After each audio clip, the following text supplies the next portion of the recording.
I'll use my 15 minutes not to describe any one situation in the Holocaust, but rather I would like to discuss my father. My mother and I would have never survived had it not been for my father, especially as I was very young during the war. My father, Dr. Miriam Miasnik, is an extraordinary man, a Jewish hero for his acts of bravery and goodness in helping hundreds of Jews to survive, and of course by saving my mother and me as well. He did so before, during, and after the Holocaust. He did not fight with a gun, he fought with a scalpel. My father was born in Lida, Belarus. He went to medical school in Vilna and had surgery training in Warsaw, where he met my mother and where they were married and where I was born.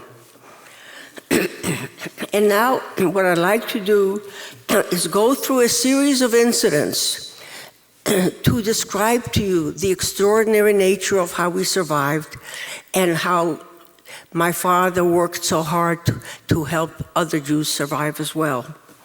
In Warsaw, in addition to his paying patients, he operated on the poorest Jews from the poorest neighborhoods without charge. And they called him the King of the Poor. After Germany was attacked, my father left Poland and went to his city of birth in Lida in Belarusia, and my mother and I joined him right after the war, before when the borders were loose, so you could easily cross from the German side to the Russian side. After the Germans occupied Lida in June of 1941, the Gestapo called in many important Jews. They were all shot, except for my father.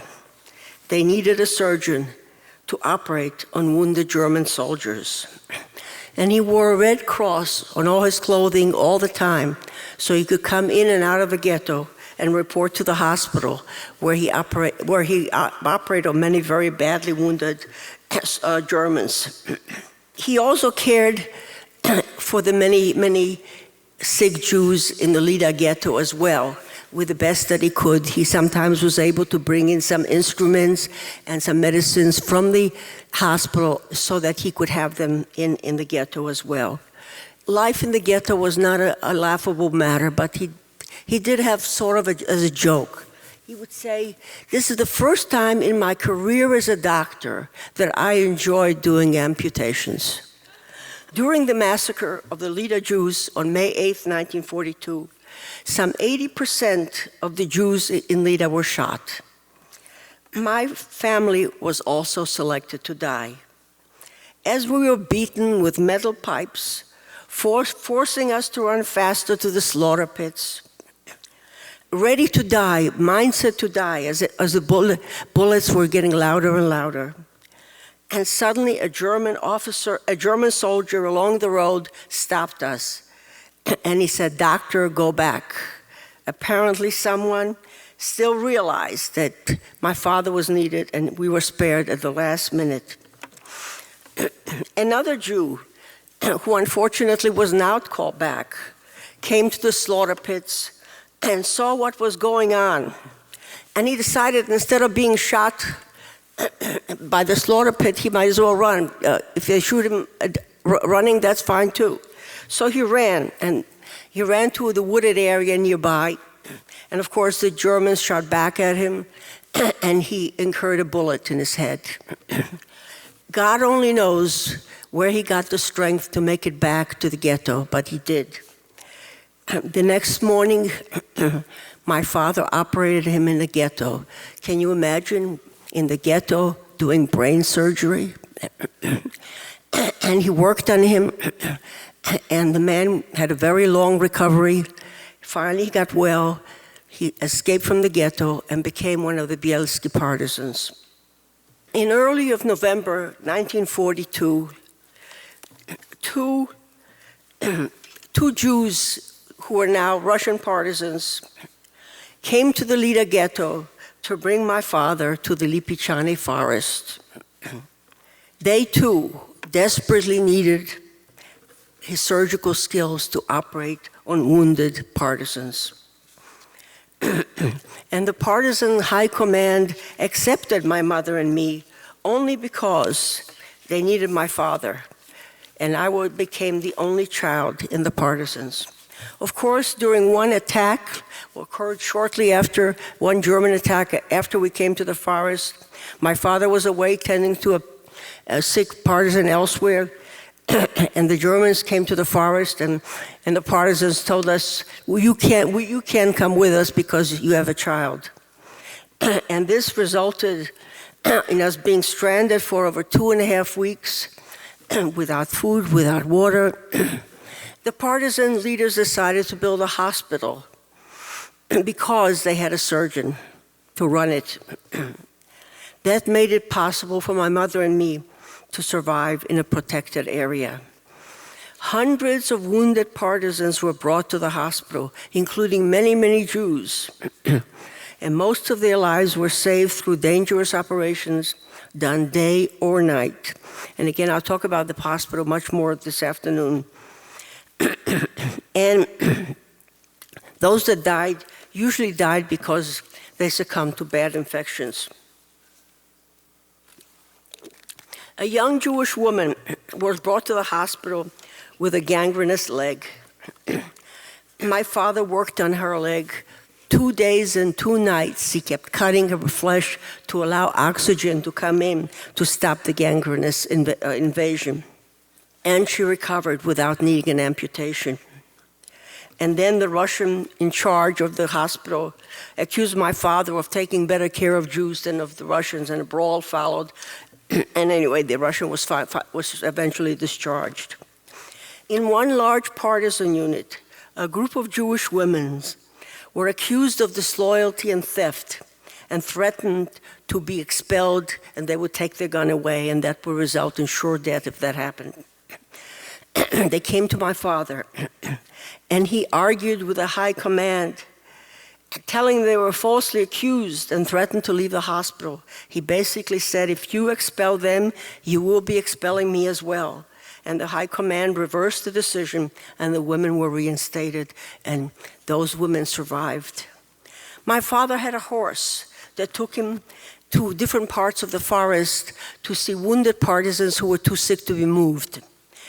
And while after he tended to the partisans, he would stop at the Jewish family camps where the Jews didn't have guns and didn't have the protection of the partisans, and he brought some food, and he would operate them and take care of them. And that was their only source of a doctor, was his ability to go and help them. Before liberation, the Russian Air Force parachuted some men into our forest. One of them was wounded in the process and was brought to the hospital with a note that he carried and made by the high command in Moscow that in case of injury, they were to go to see Dr. Miasnik in the forest hospital. After liberation, the communists in charge moved us to Shtuchin, a small town in Belarus, where my father was told to run the local hospital. During this time, my father was awarded the Order Lenina for his medical service during the war. And then came orders from Moscow that important professionals like doctors were not allowed to travel.